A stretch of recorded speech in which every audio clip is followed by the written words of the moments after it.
Today I need to check the air gap on my PTO, so let's get to it. First off, we need to gain some access to the PTO itself, so we're going to need to remove this grill. I find the easiest way to do that is to just stick a screwdriver into the hole in this latch here, just pry it down a little bit, and then the grill will just slide right off. And then we have to remove these side covers, and each of the side covers is just held on with a 10mm bolt on the 318. If you're working on a different model of the 300 series, they all have kind of their own different fasteners to hold these side panels on, but they are all pretty much as easy to remove. And now we have really good access to our PTO here, and we're going to need that because there are 3 slots evenly placed around the PTO where you can inspect the air gap.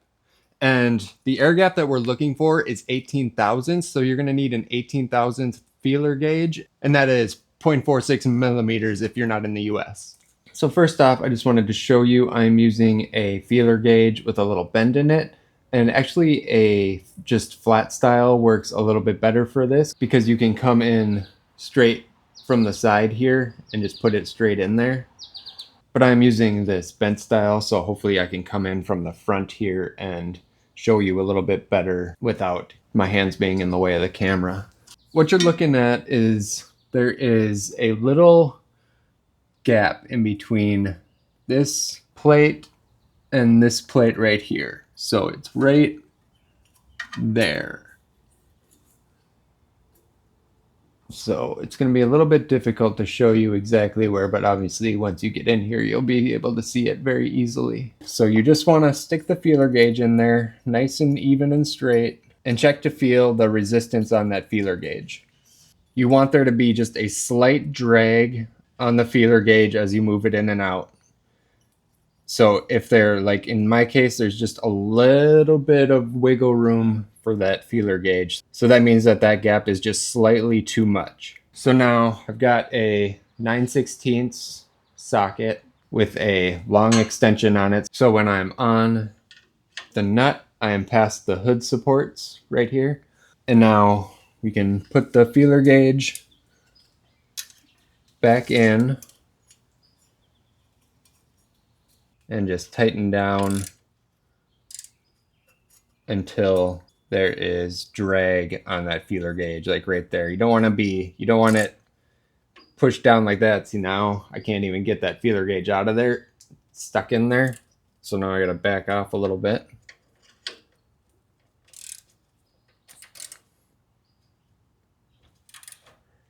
Still a little tight. And there we go. Now it's got just a little bit of drag, but I can't move it back and forth. Here, I just wanted to give you a quick view of it from the outside here. So there's the feeler gauge in that slot there. And here's the wrench out here, out past where I can get it. I don't want to move it at all because it's set right now, and so now this can be adjusted in or out without the ratchet being interfered by anything. So now we can move on to this next slot, put the feeler gauge in there, and this one's also just a little bit loose. It's a little bit better than that last one, but still just has a little bit of wiggle room in there. The adjustment nut for this one is right at the top of the PTO. You can just barely see it right there. There's a spring for it. So we'll get up on that and then get our feeler gauge straight and just tighten a little. Oh, see, it went a little bit too far there. Now I can't get the feeler gauge out. There.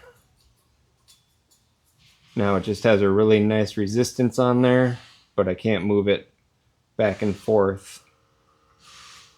So we got the right amount of drag on that now. This one on the bottom right here is probably going to be the hardest one to show you, but once again, you just got to find that slot and stick your feeler gauge up in there and test it out. This one's actually feeling pretty good. It might just need to be a touch tighter. So we'll just go ahead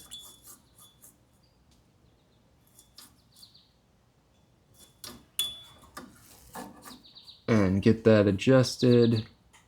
It's feeling pretty good there. I think I went just a little far again, so just yeah, right there. Yep, just a nice drag on that now. I think that's perfect.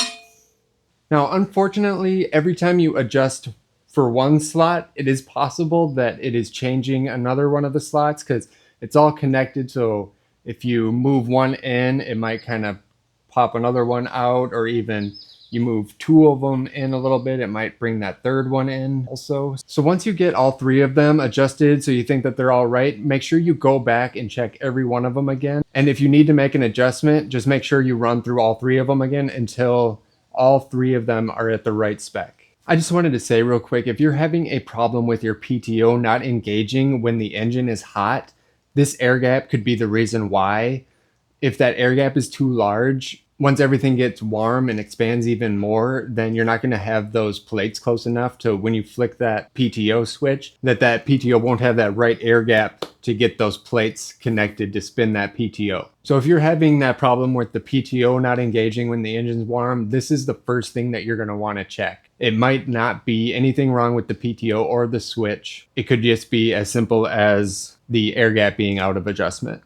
Now that you've gone and checked everything out a couple times and everything is in spec, you want to go ahead and turn the ignition switch on and then cycle that PTO switch. I think you can hear it turning off and on there.